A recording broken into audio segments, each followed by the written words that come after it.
Welcome back. This is the second lesson recording for IM1, February 9th, 2021. So now we're going to extend finding solution using graphing without decimals. You know how to do this, okay? So first of all, if you're given this system, what would you do? Okay, so y is equal to negative 2x plus 3, and y is equal to x minus 3. Well, you just simply graph it, right? So what does the first equation tell us? That from the first equation, slope is negative 2 and y-intercept b is 3. Okay, so that tells me slope is negative 2. This is not fraction, but we can always turn this into a fraction by putting it over 1. What about the second equation?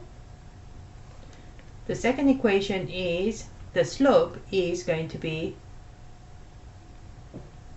there's no number there, so the default is 1 right there. When there's no number there, the default is 1, so that's going to be 1. But we can again turn that into a fraction by putting it over 1.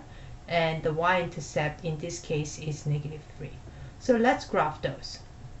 Okay, so for the first, to graph the first equation, we start by finding my y-intercept of 3. Find my y-intercept of 3. Here we go.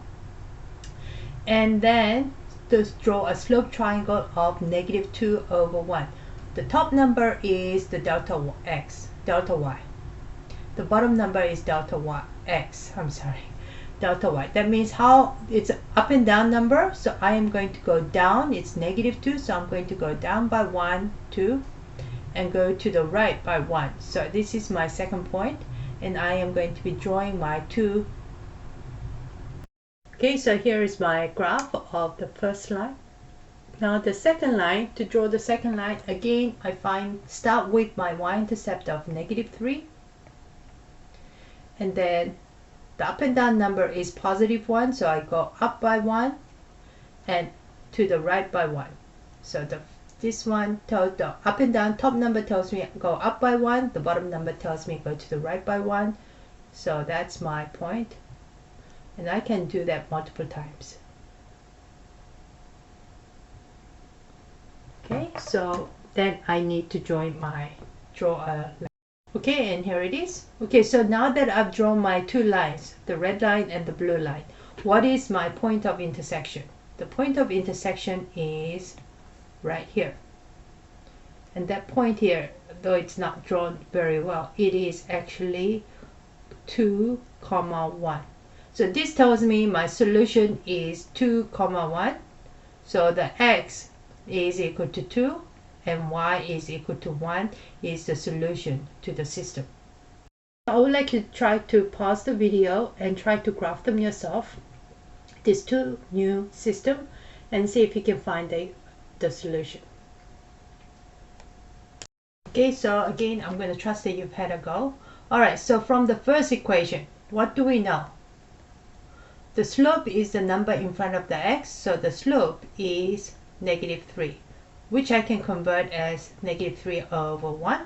And what is the y-intercept? The b value is negative 1. So I start with negative 1, and the slope is negative 3. That means the top number is negative 3. That means I go down by negative 3. 1, 2, 3.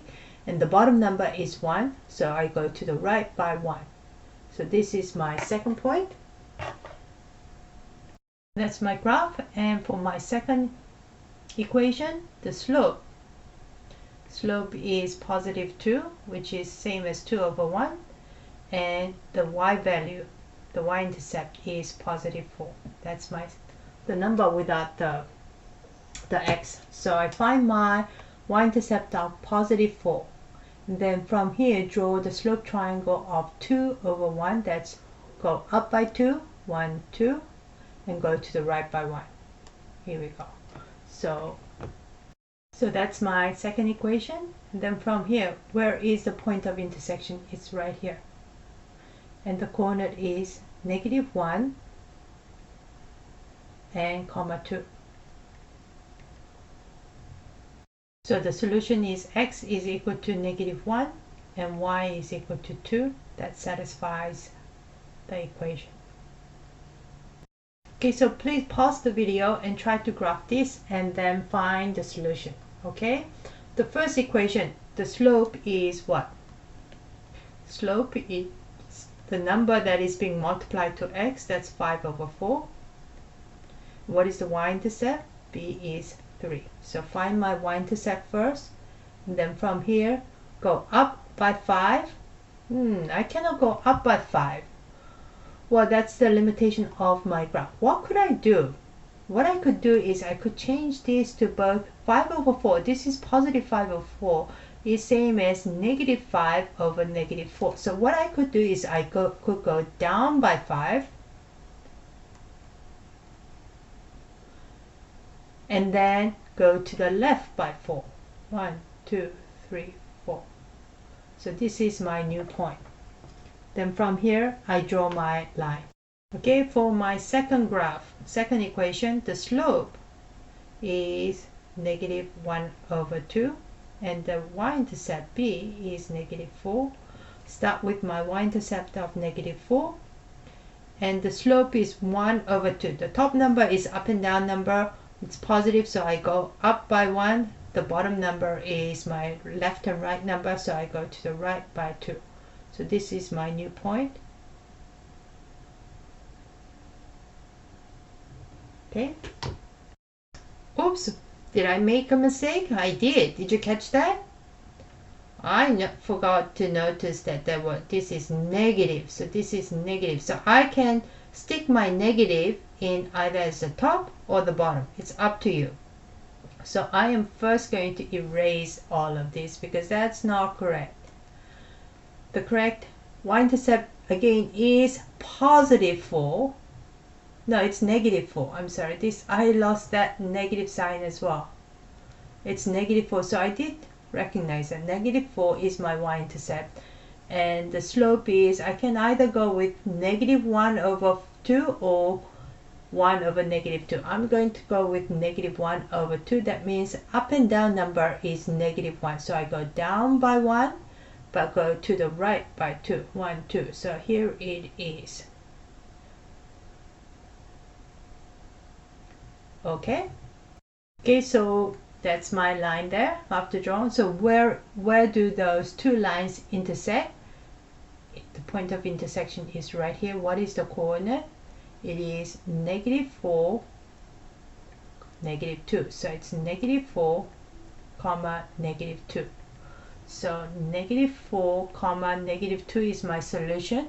That means x is equal to negative 4, y is equal to negative 2 is a solution to the system. Okay, for the rest of the period, we are going to be working on the review packet until the last 15 minutes, and we're going to do a practice quiz then. Okay, so until now, till the end of the class, you are going to go into your breakout group and work on the review packet with the people of your choice, or you can stay with me and we are going to be working on the review packet together as well. Okay, so I am going to give you a choice. It's up to you, but whatever you do, however productive you choose to be, you are going to be better prepared for the test. Okay, so that's what we did. And then for now, you're going to be on the review packet. You're going to start on the even problems for now. The homework is to complete at least all even problems from the review packet. And the worked out solution answer kit will be available on Thursday morning. So you have the test on Friday morning or Friday afternoon. So it's really important that not only do you do the review packet, but that you check your answers against my answers to make sure that you understand whether you're doing it correctly, or if you're making any mistakes, can you figure out what your mistake is so that you can correct that mistake, so that you will not make the same mistake on the test. And there will be an extra studies hall session on Wednesday. That's the cohort day from 12 to 1. So please come to my study hall and we will just continue to work on the review packet together. Okay, for the last 15 minutes, we worked on a review practice quiz on quizzes. And if you missed it, I'm sorry. Okay, well, that's it for today. Thank you for listening and happy studying.